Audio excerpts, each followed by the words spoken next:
Harry Styles wraps up the North American leg of his Love on Tour at Acrisure Arena and celebrates his birthday with supporters. When Harry Styles comes to town, his supporters make it known loud and clear, and with plenty of sequins. Styles took the stage in front of a sold-out audience at Acrisure Arena on Wednesday, holding a balloon in honor of his birthday, amid a thundering clamor of screams and chants that could shatter eardrums miles away. He began his set with Daydreaming, from his latest album Harry's House. "My name is Harry," he introduced himself to the audience, sporting a matching glittery pink blazer and pants, before explaining that his and his band's goal was to entertain the audience as best they could. He described Wednesday's performance as extraordinary for two reasons. It was the end of his Love on Tour's North American leg, as well as his 29th birthday, which was met with another symphony of screaming. Before singing Daylight, he added, "I feel wiser today." The artist stuck to the same playlist he had done at previous gigs, with songs like Golden, Adore You, and Late Night Talking, but it didn't matter much to fans. Before he took the stage, the audience was already singing and dancing to music, like as his former boy band One Direction's song Best Song Ever, which was playing over the speakers. He began dancing on stage and interacting with fans, asking how they were doing and encouraged them to sing along. The thousands gathered couldn't get enough. The Sign of the Times singer also made fun of fans' signs. One stated, "Got dumped by my situationship," to which Styles replied that he didn't know how it was possible. On Wednesday, another fan found out she was 3 months pregnant, and Styles said he knew she'd make an excellent mother. On Tuesday and Wednesday, the Grammy Award winner performed 2 sold-out gigs at Acrisure Arena. The crowd reacted enthusiastically to alternative musician Maddie Diaz, who opened the event on Wednesday with songs such as Burn and Woman in My Heart, among others. Even though Diaz admitted she was nervous about performing in front of such a large crowd, she held the stage for 40 minutes. Styles' tour is a promotion for his most recent album, Harry's House, which was published in May, as well as songs from his previous 2 albums, Harry Styles and Fine Line.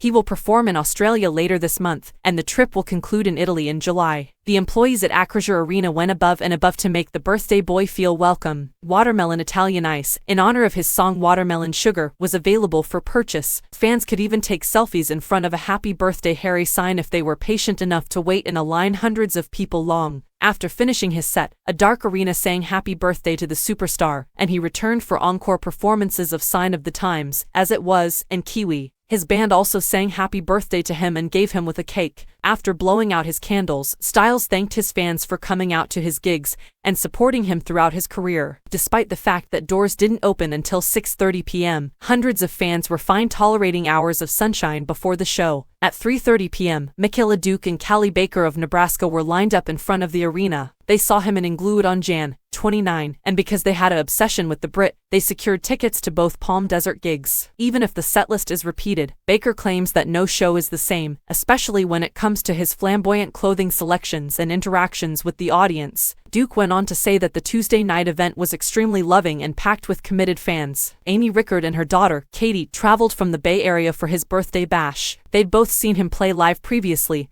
and were equally excited for the desert version. "He's a fantastic entertainer. He's great with crowds, and he's always upbeat and cheerful," said Katie Rickard. "You can tell he's having a great time, and it makes me want to have even more fun than I already am." Amy Rickard recently celebrated her golden 50th birthday, and was thrilled to hear Styles play his song Golden. When she first watched the English singer play, she remembered it being very loud in the San Francisco venue, but also being surrounded by a positive aura. "I just remember being there and seeing people who were ecstatic," Amy Rickard said. People were dressed up, wearing boas, crowns, and skirts. It was a lot of fun. Katie Rickard wore a huge, puffy pink dress to the event. Others dressed up in glittery costumes, feather boas, disco-era boots, and paper birthday hats. Annette Palacio of Lake Forest, Xiomara Siripane of Los Angeles, and Samantha Dittmer, who traveled in from Indiana on Tuesday, all attended the Wednesday night event. The 3 met at earlier Styles gigs, and while they don't get to see each other very frequently, they make time whenever the superstar performs. Some prominent people attended his gigs. According to social media posts, singer Katy Perry and actor Orlando Bloom were seen dancing to the As It Was singer's Tuesday night show. According to Newsweek, Amazon tycoon Jeff Bezos